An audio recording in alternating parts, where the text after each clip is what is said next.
Good morning, everyone, and welcome to Wednesday morning. It's Stephen Whiteside here from the uptrend.com. In the pre-market this morning, stock index futures are currently slightly above fair value, while commodities are trading lower on Wednesday morning.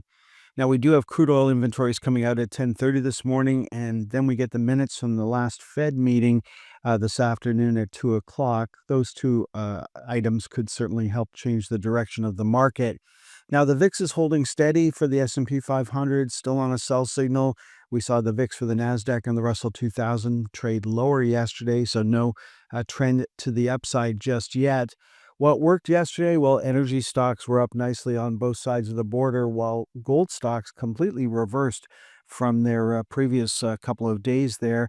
Agnico Eagle generated a buy signal on Monday, and then on Tuesday it just rolled over with the rest of the gold sector. Looking at the Magnificent Nine, it's really called the Magnificent Seven, but we've added two additional stocks to this group. Looking at the NASDAQ 100 in New York and Toronto, still closing above the upper channel line. The Magnificent Seven ETF has been drifting here. It's just sitting on the edge of the upper channel line right now.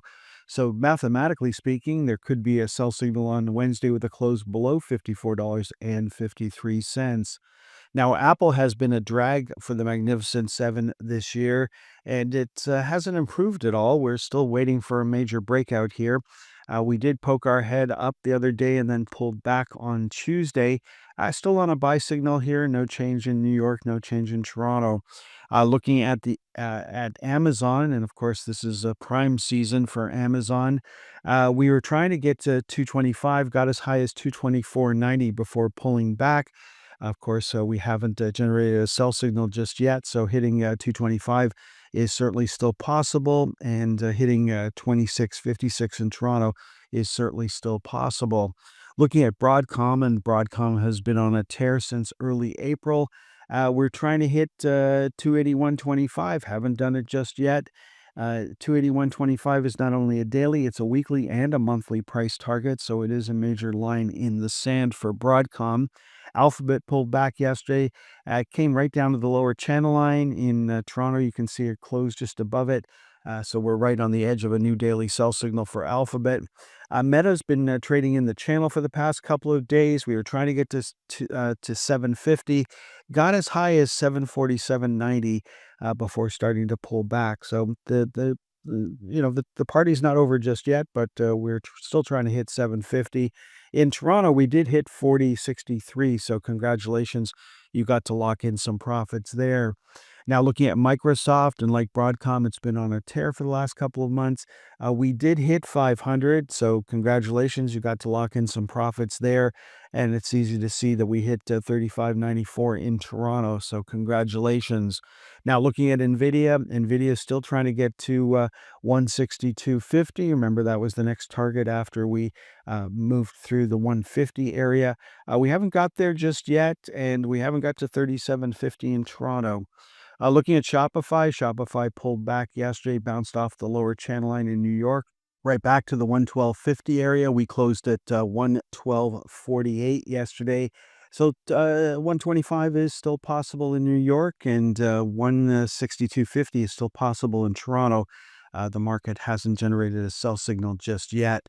And last up, Tesla. Tesla was up yesterday. It's up again, a couple of dollars in the pre-market this morning. Certainly not expecting a trend change on Wednesday.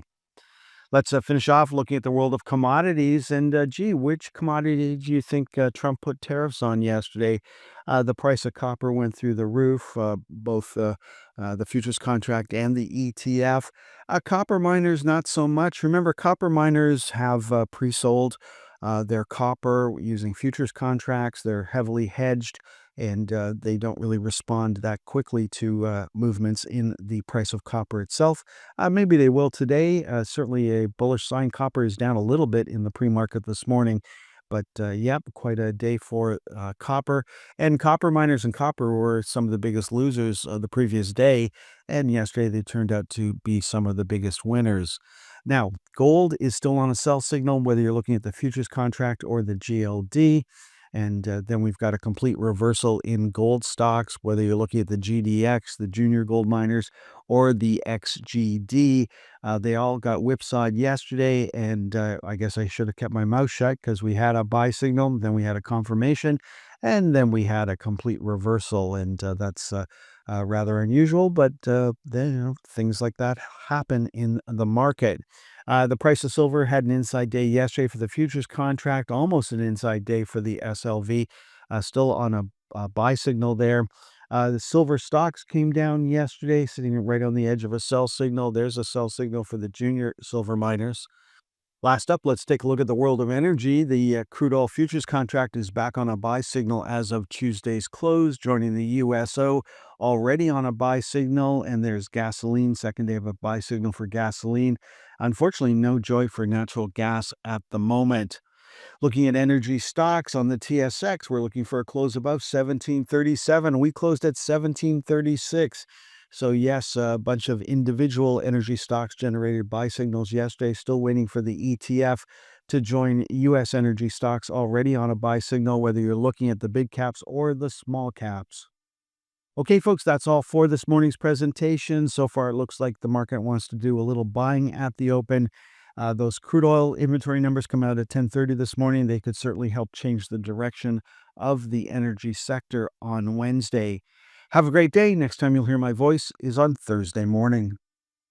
Thanks for tuning in until the very end of today's stock market timing educational video.